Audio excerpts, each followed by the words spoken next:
A Petrobras nomeou o ex-funcionário Luiz Fernando Neri para assumir interinamente a gerência executiva de comunicação em 1º de outubro. Neri, que já ocupou o mesmo cargo entre 2015 e 2016. Em 2019, ele foi demitido, olha só, após uma apuração interna que constatou desvios em verbas de publicidade e eventos. Outro dia eu ironizei no Twitter que a propaganda é a alma do negócio petista. Pois é, foi por alguma notícia dessas envolvendo a mão petista em agências de publicidade. E agora vem essa volta de alguém demitido por indícios de corrupção para a Petrobras. Por isso que o título da transmissão do programa de hoje é O Filme do Massacre, esse que a gente comentou no primeiro bloco, e a reprise da Petrobras. É uma reprise, Petrobras voltando aos seus tempos pré-petrolão. O que será que vai acontecer ali na frente se tudo continuar nessa toada, né? Em abril, o presidente da estatal, o petista Jean Paul Prat, já havia tentado nomeá-lo gerente executivo.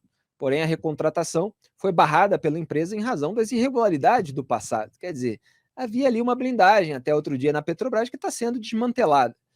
Uma blindagem contra a instrumentalização política. E a saída encontrada por Prat foi dar a Neri o cargo de assessor especial da presidência, para o qual não é necessária a aprovação do compliance.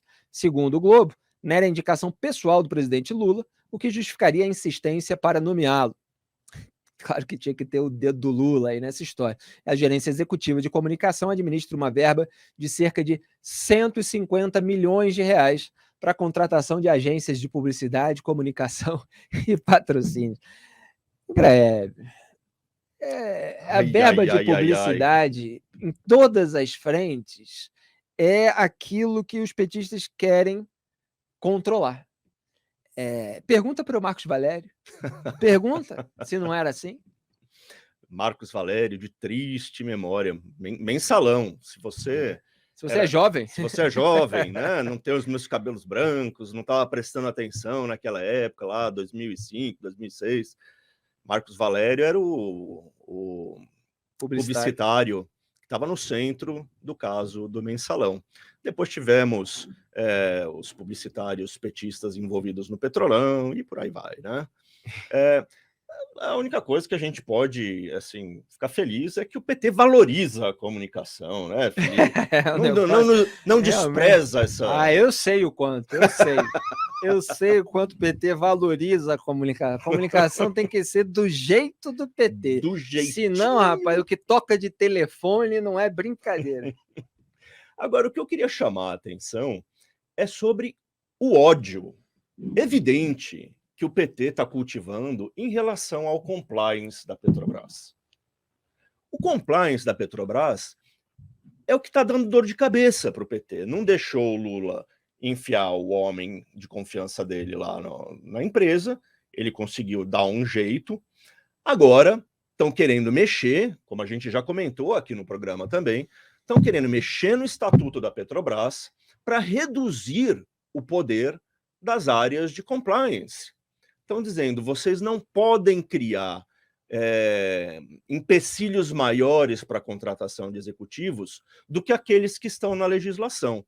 Isso não faz o menor sentido, porque compliance depende da empresa. A empresa precisa saber também, não importa se ela é estatal, ela precisa entender o que é importante para que os funcionários, os acionistas majoritários e minoritários possam ter certeza de que aquela empresa funciona de maneira honesta, de que não tem gente fazendo sacanagem lá, então não tem por que limitar as hipóteses legais. Se por uma razão ou outra aquela empresa precisa de mais regras, tem que ter mais regras. Mas o PT odeia a compliance, acha que é uma pedra no seu caminho, uma pedra no caminho da colonização da Petrobras pelo petismo. Então, é isso. A gente precisa ficar de olho nessa guerra entre petismo e compliance da Petrobras, porque eles estão querendo tirar a barreira que impede o bunda lelê dentro da empresa. E, aliás, entregaram agora mesmo, o Lula entregou a Caixa Econômica Federal para o Centrão, está tentando desmantelar a blindagem da Petrobras para colocar ali um monte de apaniguados para gerir esses orçamentos, e é claro que onde está a verba, os políticos dessa turma, né, querem ir atrás. Lucinho, o que mais que você destaca? Vocês estão falando aí sobre o mensalão, Felipe? Tem uma data interessante. Hoje é 1º de novembro, e daqui a exatamente 2 semanas, dia 15 de novembro, vai fazer exatamente 10 anos em que o Supremo Tribunal Federal expediu os mandados de prisão dos caras condenados pelo mensalão. Foi no dia 15 de novembro que José Dirceu foi para a cadeia. Dirceu, Genuíno, enfim. Aquele dia, inclusive com aquele gesto do Dirceu com uma certa resistência, né? Quer dizer, então, quando a gente fala... Tudo mentirinha. Vamos fazer a cena aqui enquanto tá tudo sob pressão, depois solta todo mundo, né? E foi o que aconteceu. Enfim, e aí, ou seja, 10 anos depois desse episódio, a gente está falando aqui desse tipo de comportamento não republicano na Petrobras, né? E é engraçado, Felipe, porque no início do ano eu conversava com um líder partidário e ele me falava uma frase que eu, desde então, eu falei, não, deixa eu guardar isso aqui porque eu vou utilizar essa frase algum dia.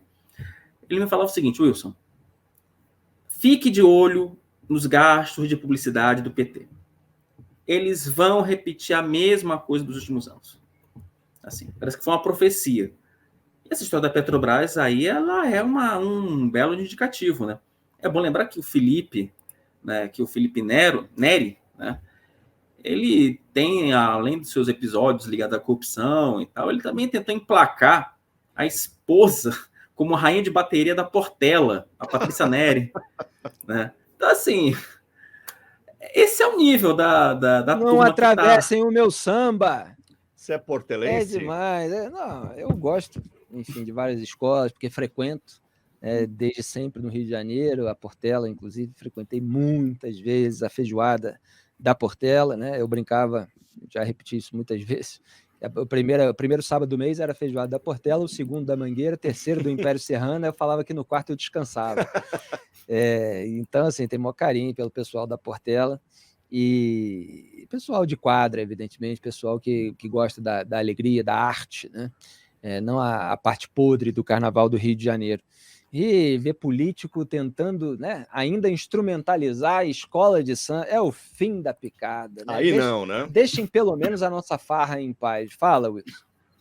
Não, mas é isso, Felipe. Só para concluir, esse é o naipe desse povo. Né? Então, assim, o camarada que quer influenciar até, quer emplacar a esposa como uma rainha de bateria de escola de samba, não dá para esperar muita coisa, não é, Felipe? Pois Deixa eu só reforçar esse ponto, né? O Lula recebeu um não quando ele quis pôr o cara na Petrobras. Disseram, não pode. Ele já teve um episódio de corrupção aqui dentro. Nós não podemos... Eles não desistem. Não desistem. Podia tentar pôr em outro órgão do governo, mas tem que ser lá, porque eles não aceitam ser contrariados. E sempre tem um Ricardo Lewandowski, um Dias Toffoli, quando precisa, né? De alguma coisa, como foi no caso do afrouxamento da lei das estatais, né? Que está aí funcionando de uma maneira afrouxada, ou seja, não funcionando, em razão de uma decisão monocrática de um ministro já aposentado. Quer dizer, o troço não andou no Congresso, o troço não teve julgamento colegiado no Supremo Tribunal Federal e, no entanto, por causa de uma liminar, fica lá a possibilidade de você dar uma instrumentalizadazinha de leve, né? Colocando Prates, Mercadante, vários outros, né? Para tudo se tem um jeitinho, Greg.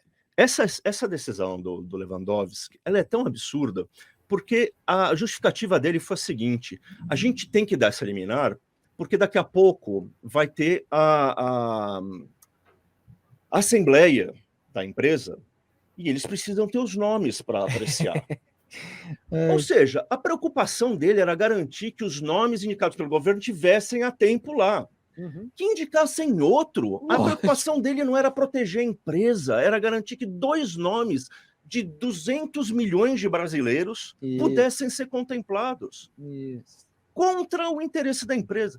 Então, assim, é inacreditável. Antes de começar qualquer coisa, só porque eu estava acompanhando essa história da Petrobras, eu queria lembrar o seguinte aí. Em dezembro, quando o Lula já tinha controle ali do Congresso, mais ou menos, aliás, acho que talvez tenha sido o único momento que ele teve algum controle do Congresso, a Câmara dos Deputados aprovou aquela lei, aquela alteração na lei das estatais, que colocava a quarentena de 36 meses para 30 dias, e aí depois o Lewandowski, como você lembrou aí, resolveu o problema lá no STF, porque isso acabou parando lá no Senado. Mas essa medida, entre as alterações, ela previa também, e aí entra nesse caso aí do rapaz que estava na gerência executiva de publicidade lá, a mudança do limite de investimento que você poderia fazer em publicidade, que passaria lá de 0,5%, se não me falha a memória, para 2% da receita bruta da nossa querida Petrobras. Isso dá mais ou menos, hoje esse orçamento para publicidade lá está limitado em míseros 2,5 bilhões de reais e passaria para algo em torno de 10 bilhões de reais. E aí é aquele negócio, talvez não tenha planejamento para algumas coisas, mas para essa, faz tempo que o pessoal está tentando. Vou te dizer mais, hein? Se a minha bola de cristal aqui não estiver falhando, vão conseguir. Mais cedo ou mais tarde, isso acaba voltando. Não, você costurou muito bem aqui os assuntos do programa, Rodrigo Oliveira, por isso sua participação sempre abrilhanta o Papo Antagonista. O planejamento para a impunidade ou para garantir o controle de estatais que contam com um orçamento milionário ou bilionário, isso aí tem planejamento de sobra. Isso tudo é muito premeditado, né?